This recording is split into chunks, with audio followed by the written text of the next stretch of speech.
Let's go. Welcome everybody to our class number 3, Understanding Architecture. I'm so happy to be here with all of you today. Most of you coming back to understand more and more on these beautiful disciplines that surround us all, right? Today we're going to talk about drawing and writing as an architect.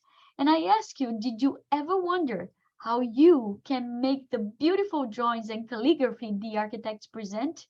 Well, today we're going to definitely know more about it.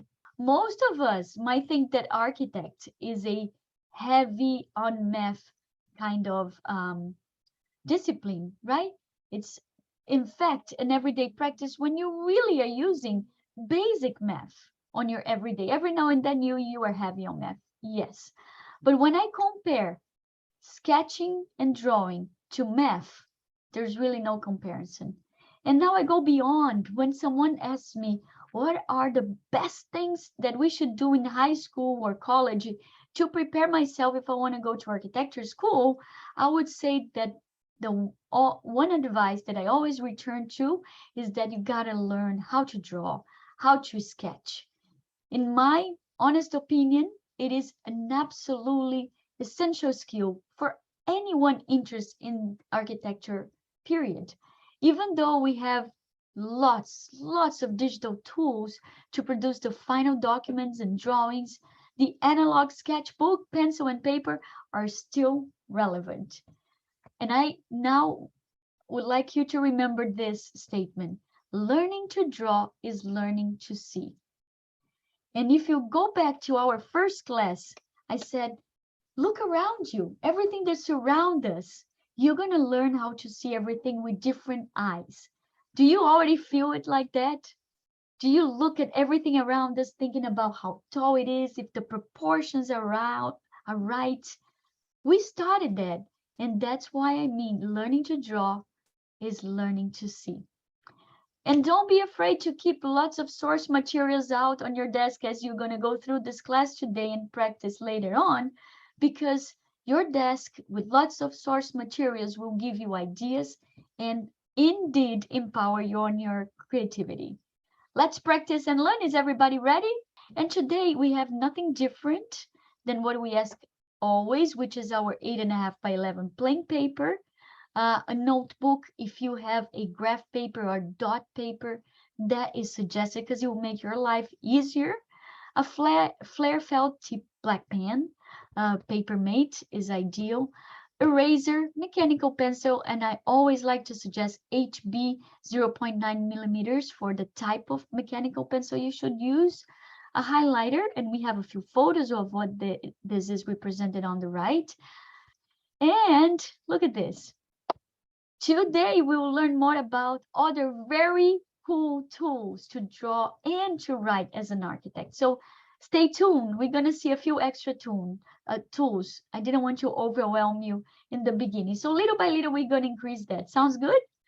Let's keep moving. Write down your comments, your questions at the end. I always try to plan at least 5 minutes for us to go through the questions, okay? All right, if you remember, History of Architecture and Town Planning was our very first class. Well, I'll tell you something that was in my mind. It was the word shelter, right? That it always started with our basic need as human being to find shelter. Then the second class, Understanding the Basics of Architecture, we were able to learn how to draw.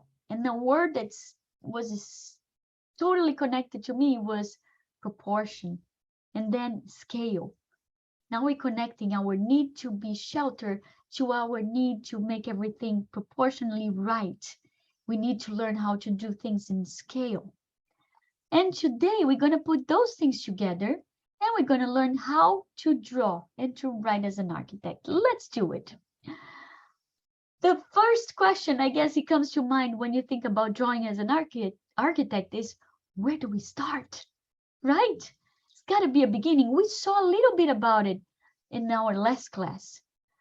And I would like to suggest 10 very basic techniques for hand drawing architectural sketches. We're going to go beyond our class number 2 now.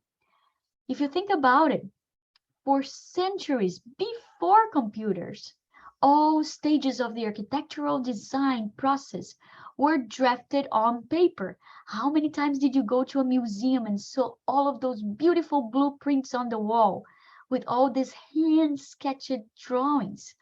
Even when computer drawing technology emerged, many architects relied on their pens for their initial ideas, leaving legends like Franco Gehry. I don't know if you heard about him. He designed many of our incredible buildings throughout this planet. He still begins designing new buildings with freehand sketches. Isn't that cool? So we got to learn how to do it. It's empowering us to do something even bigger. You ultimately, these hand sketch drawings done through pen and ink, they are becoming AutoCAD drawings in computer software. AutoCAD is one of the main lead software in architecture. There's still a very important role for architectural drawing by hand. And please consider these 10 drawing techniques and suggestions to improve your hands drawing technique. Let's start. I won't go through all of this, but if you want to take a photo, we're going to go next into detail one per one. So we got to understand what all of those 10 techniques are.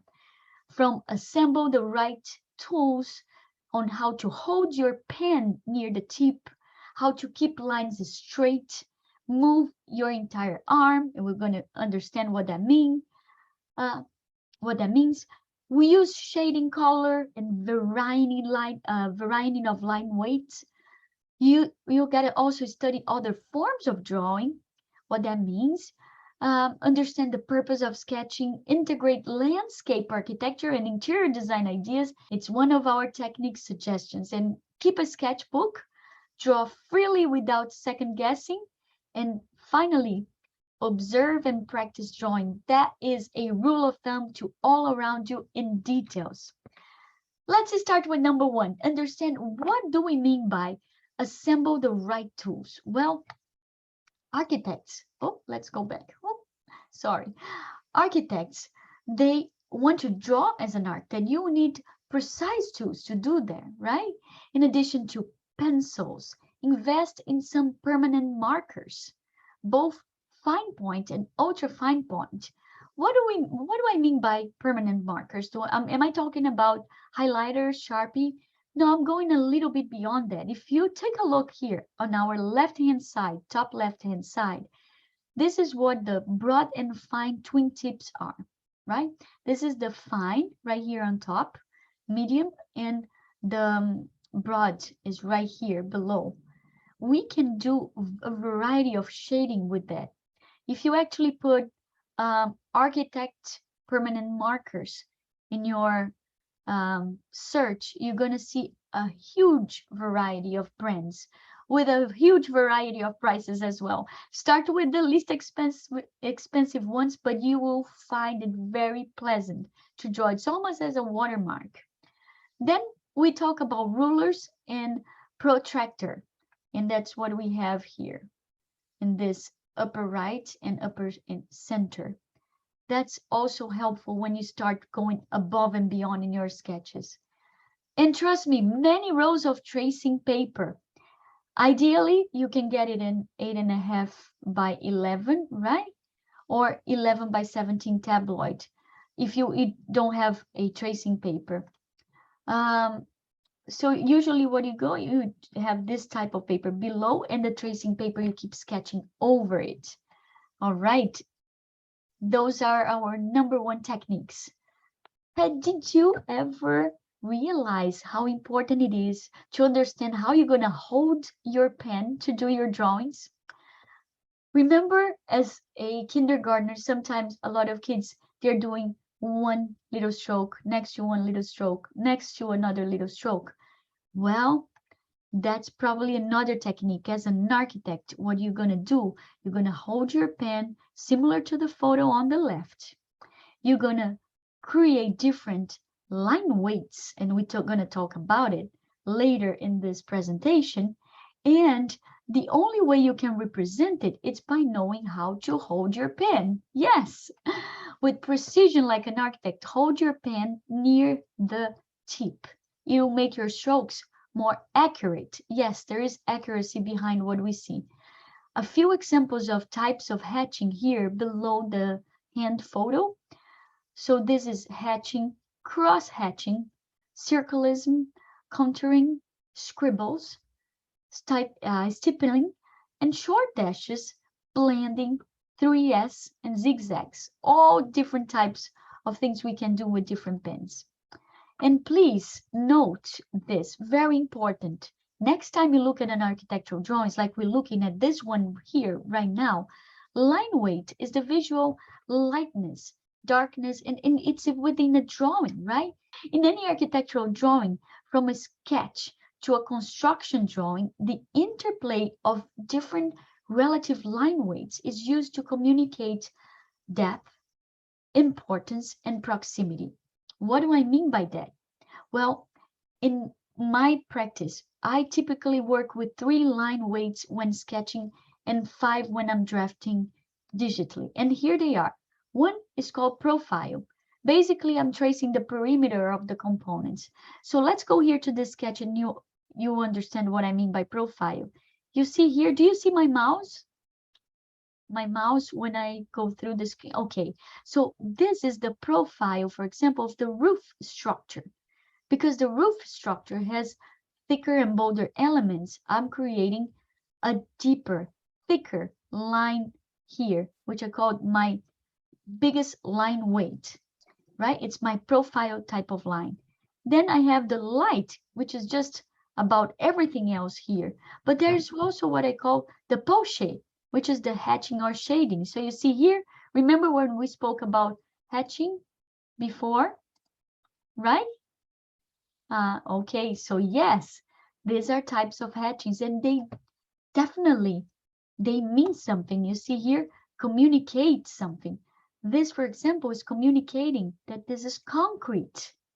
This is how hatch of a concrete would look like. Small triangles with dots. And this is probably, again, this is probably the symbol for dirt here. And this is something else. So that's the poche.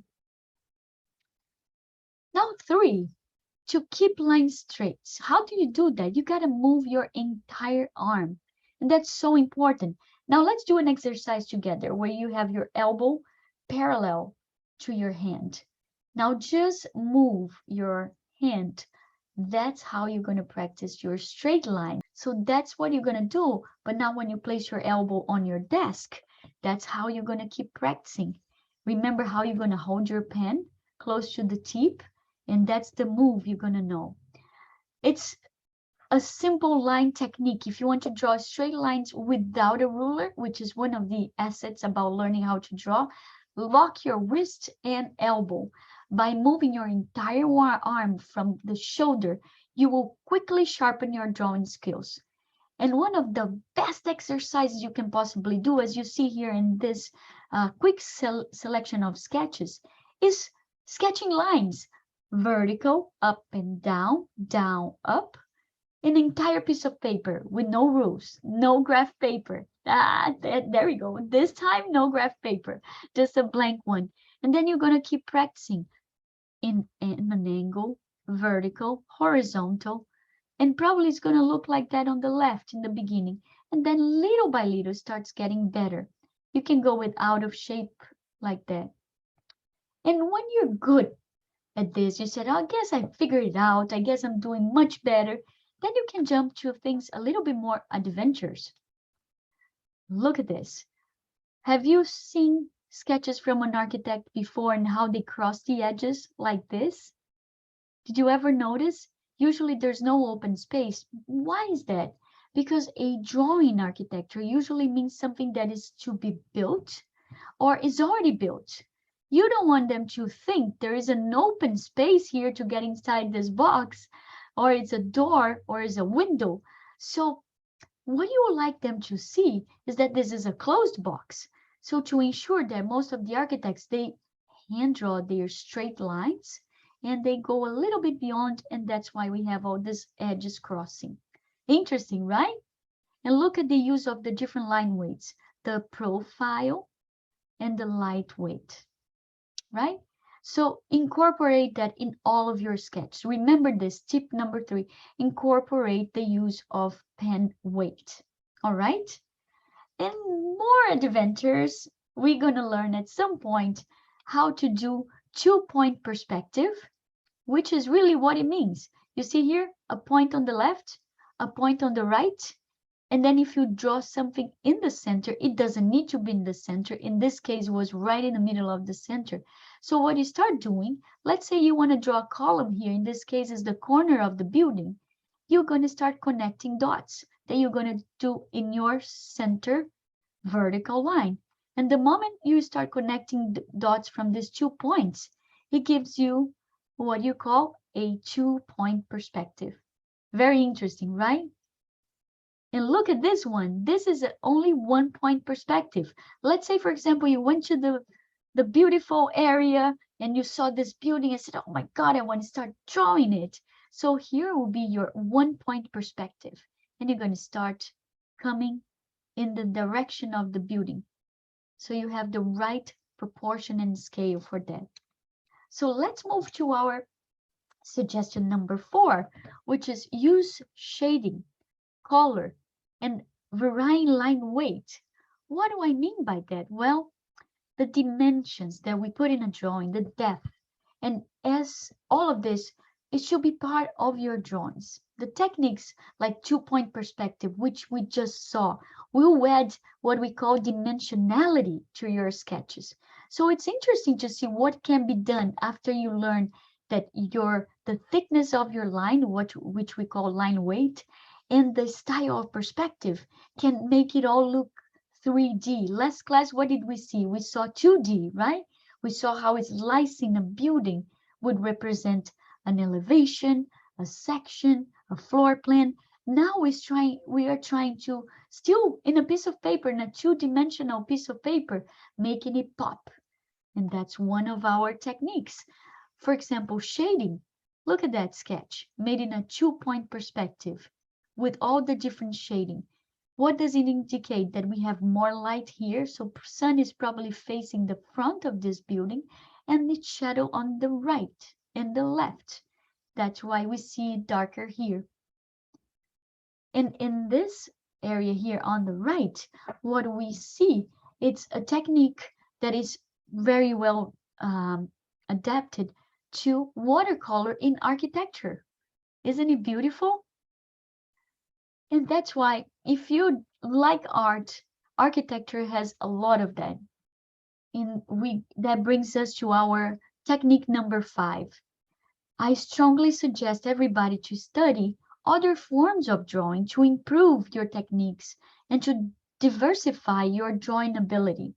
Study especially with a professional artist as part of your training. If you can always Google some tutorials. And for example, let's say today you're going to learn how to draw a face, right? If you go to a professional artist and say, let me see how I can sketch a hand, all the moves, or maybe a face, or just eyes.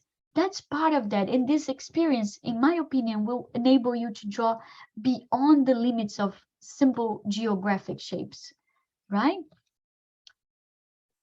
And that brings us to another technique, which is, let's understand the purpose of sketching, right? Freehand. It's a complementation with digital technology because it comes to measurement and perfection.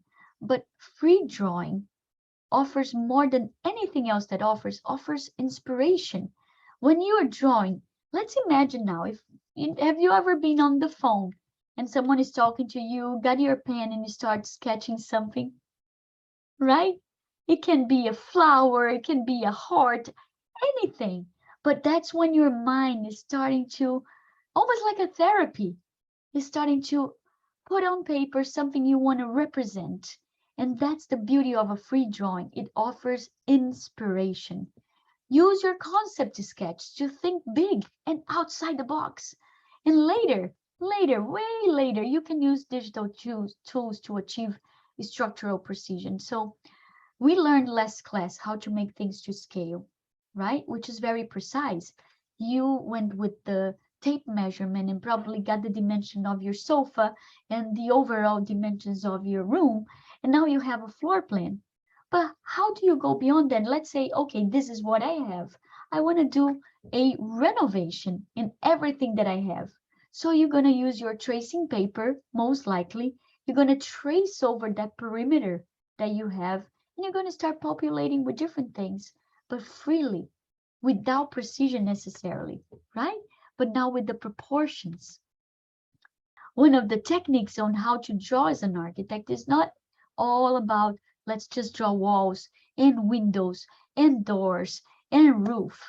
It's also about integrating landscape architecture and interior design, right?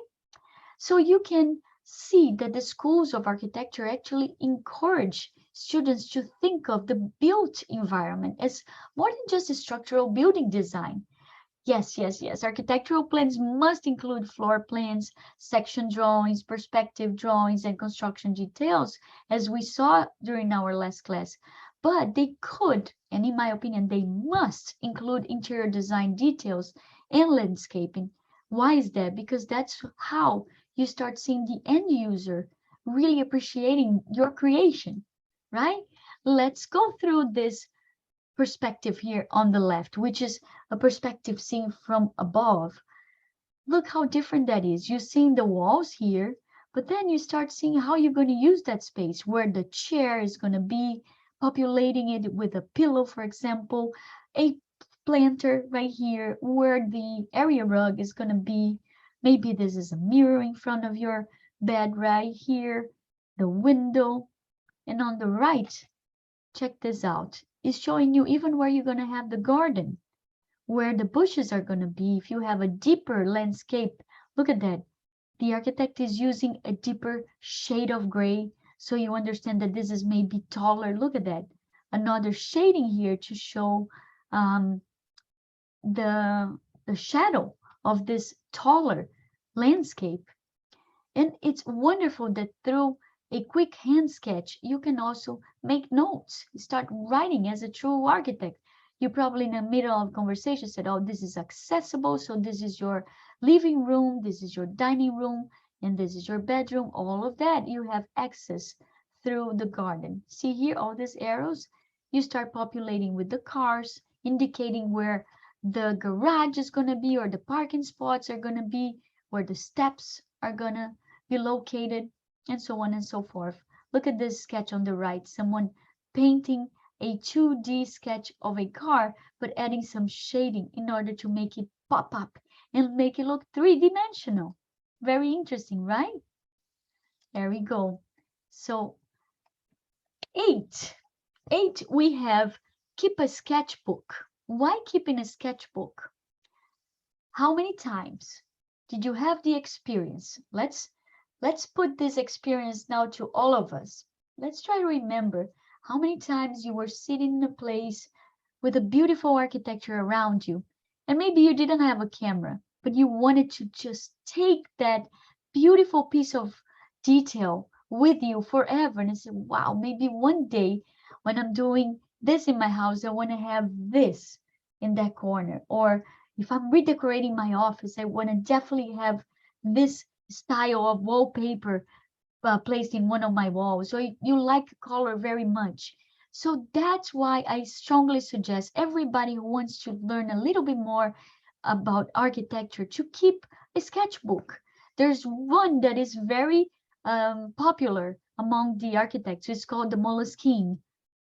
They have a variety of colors. The most popular one is with the black cover, but we can get very creative and go with the other colors as well. But the black one is everybody's favorite in the architectural world. And it comes with a rubber band. So in case you start adding stuff like here, the ticket museum, it makes it look like a scrapbook. It's going to be kept safe with the rubber band. But the beauty of that is that you're going to start creating a log of your inspirations. And by creating this log, It's a great opportunity for you to keep sketching without having that as a homework, but as an inspiration log. You're going to practice and get inspired at the same time. Then you might be able to travel back to those pieces of information that you recorded yourself, right? Um, for future projects, carry the sketchbook. You see how I made that bold? Carry the sketchbook with you. Great artists must be prepared when inspiration strikes. Let's talk about number 9. Number 9 is about draw freely without second guessing yourself. Your drawing is also your inspiration. They don't have to be seen by anyone else. Anybody else needs to see. So don't be afraid. Don't be ashamed. Everybody has a place to start. You need to build up your sketching skills if you want your doodles to eventually give way to architectural renderings, right? But when you start sketching, allow yourself to follow inspiration. And I'm going to say it again. Please allow yourself to follow inspiration. Draw for yourself without the weight of judgment or perfectionism. That's awful. When you thinking that someone is going to say, oh, your drawing is terrible, that stops you from doing whatever comes to your mind. Don't do it. And it's practice. I guarantee you, drawing is all about practicing. The more you do, the better you become. And when I say practice, here are other techniques. We spoke about lines, right? We spoke about up and down, vertical lines, left and right, horizontal lines. We spoke about diagonal lines. We know how to click our elbow and wrist and do it in a way we hold the pen. Now, there is another way to start practicing shading. It's how to hold pencil loosely. For architectural lines, remember how to make straight lines. There was a certain technique on how to hold the pen. But now for shading, look how many options we have. This one, the one in the center where we start making it almost horizontally, almost parallel to our piece of paper.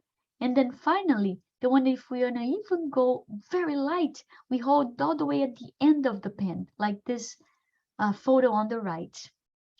One great way to start practicing organic lines, and what I mean by organic lines is that they are not necessarily very rational, very straight, is going from large to small ellipses. It's an exercise. So let's do an exercise right now together. Hold a pen, pretty much like photo number 1 here on the left, and let's do the strokes. Ellipse and keep growing, keep growing, keep growing. Now go back to making it small. You know, I'm doing it in the air, but you can do that on your piece of paper, right? Do you realize that there is a continuation to it?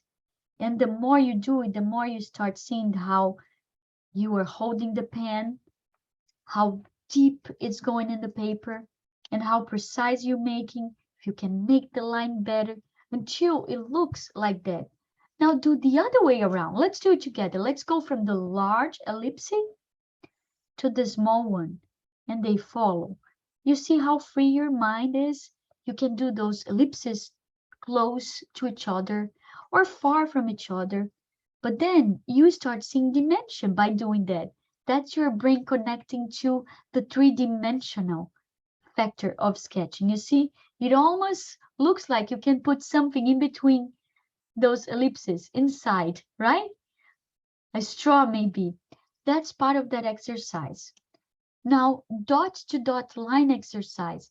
You can make straight lines and one on top of each other, and that's how you're going to practice the shading as well, or make an angle up and down. And finally, with this more organic lines exercise, you can draw circles.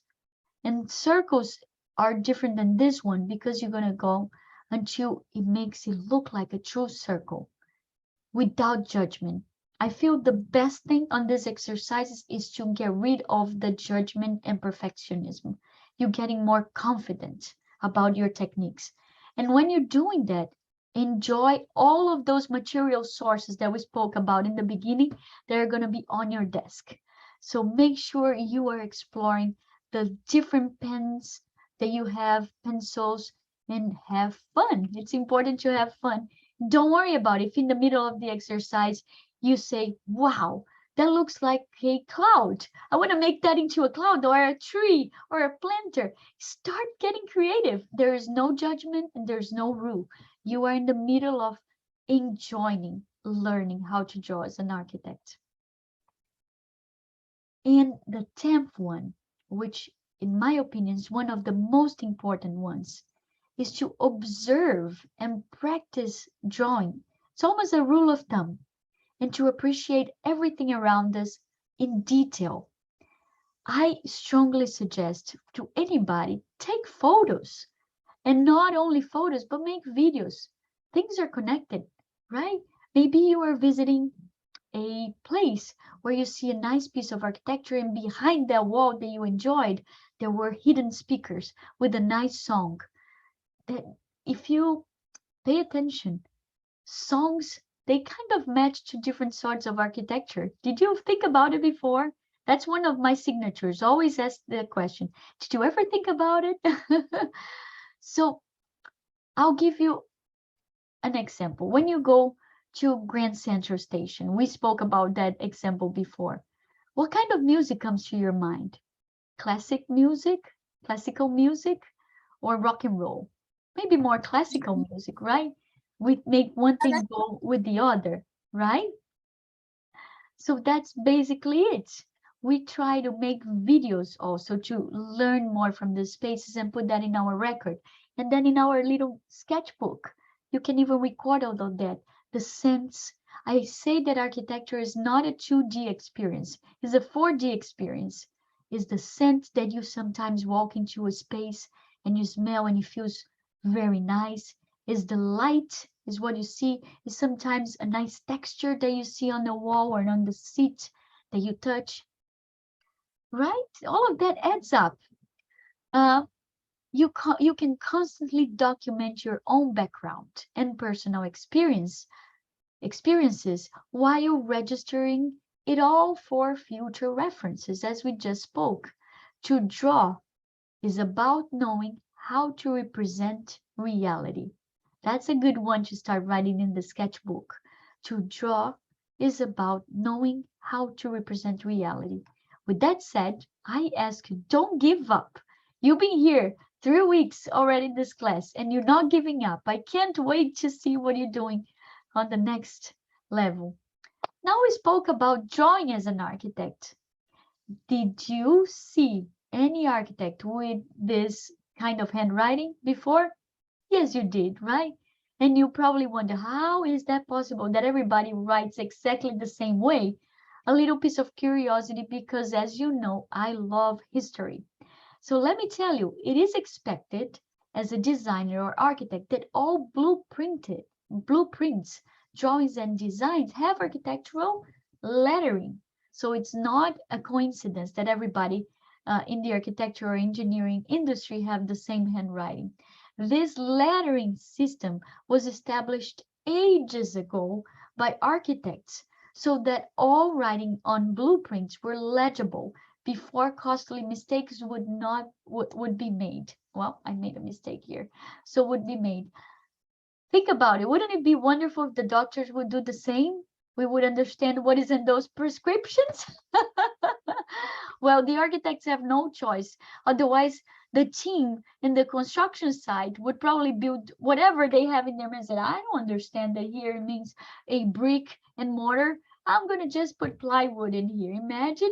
No, we can't afford that, right? So practicing this letter is still a necessary part of the curriculum in most architecture and design education systems, because it is still a necessary part of the job. Bad handwriting tends to make any design look amateur. All handwriting should match the quality of the design. I even put a little picture here on the right, so you can see it is a quick sketch and is explaining in this case how you're going to have the fireplace insert. But you see how important it was for the architect to put a nice and neat arrow to each one of the areas and print his handwriting in a beautiful way, right? It's not from one day to the other that you're going to have that handwriting. Practice, and that's why I put it in blue, practice is necessary to develop the skills needed to letter legibly, right? Just as each individual has a unique handwriting, they will also at some point have a unique lettering style. The practice is what you see here on the left. And again, this, I'm not sure where you can find the template for that, but you can do one if you want. So this is how you do. You create very fine lines, one here above and one below, which is going to give you the difference. And this distance here repeats in the bottom, one line for the center of the letter and one in the middle of this two right here.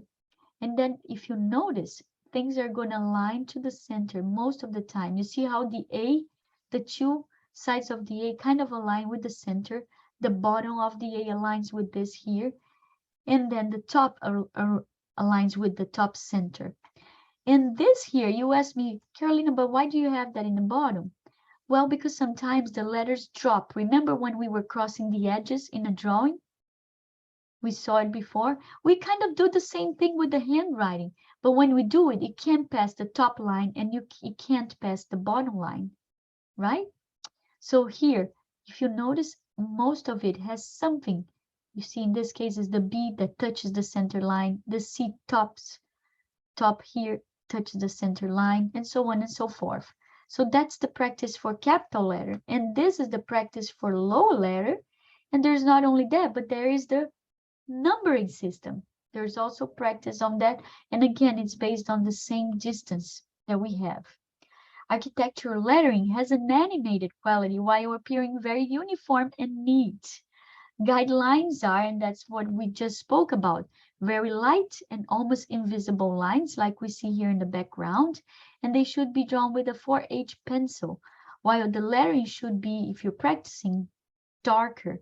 I would suggest a 2H pencil. The higher the number, the lighter the lead.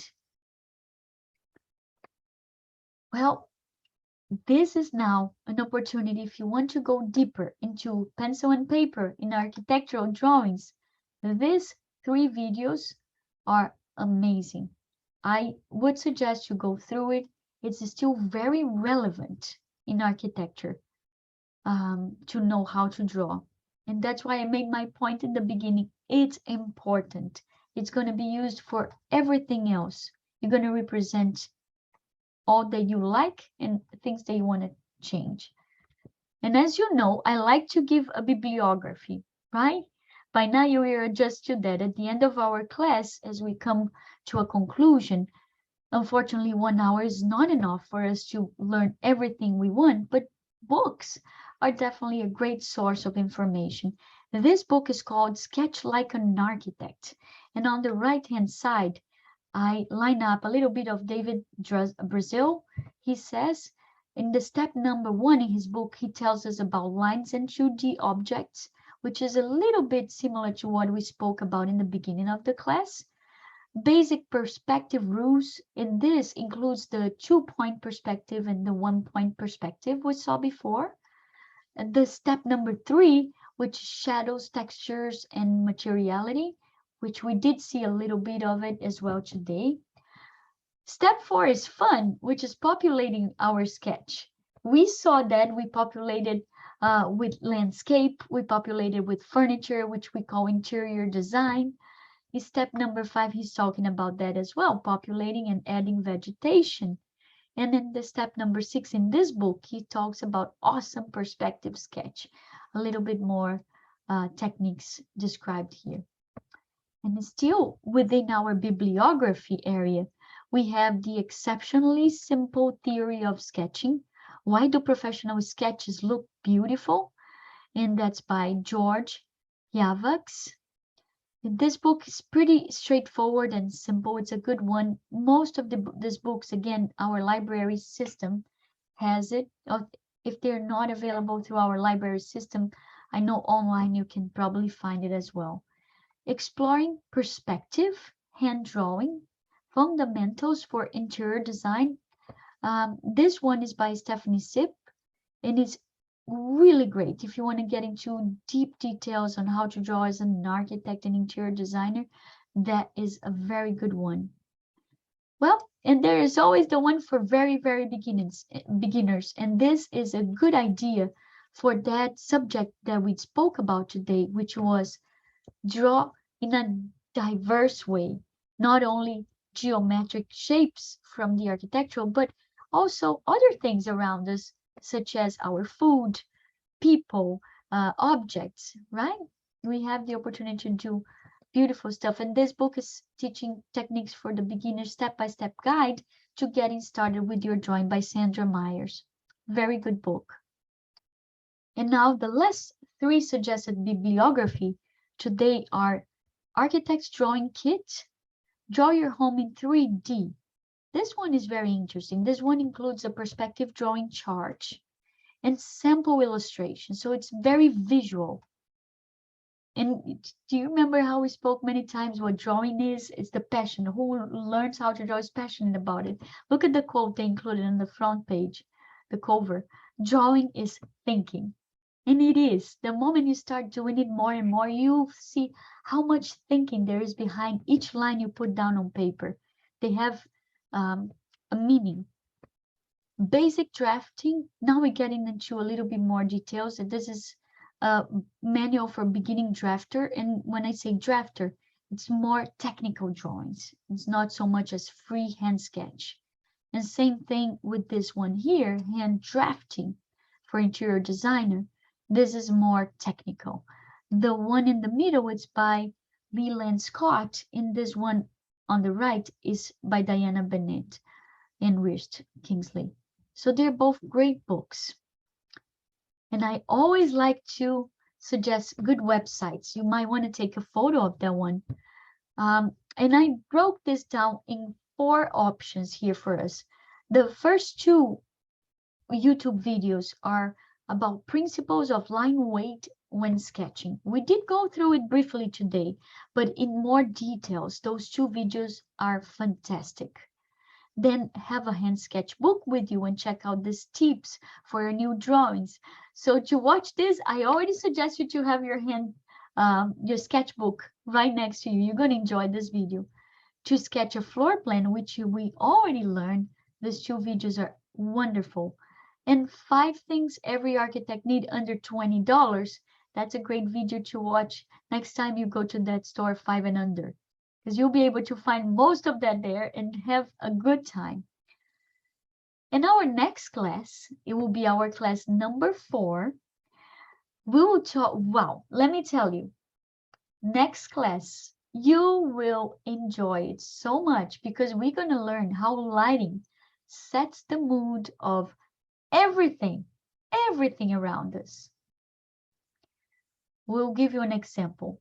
But before, let me read that to you. All around us can look happy, sad, spooky, romantic, energetic, and one of the main reasons is lighting. Learn why. When you go to a Halloween party, is it super bright white or super dark?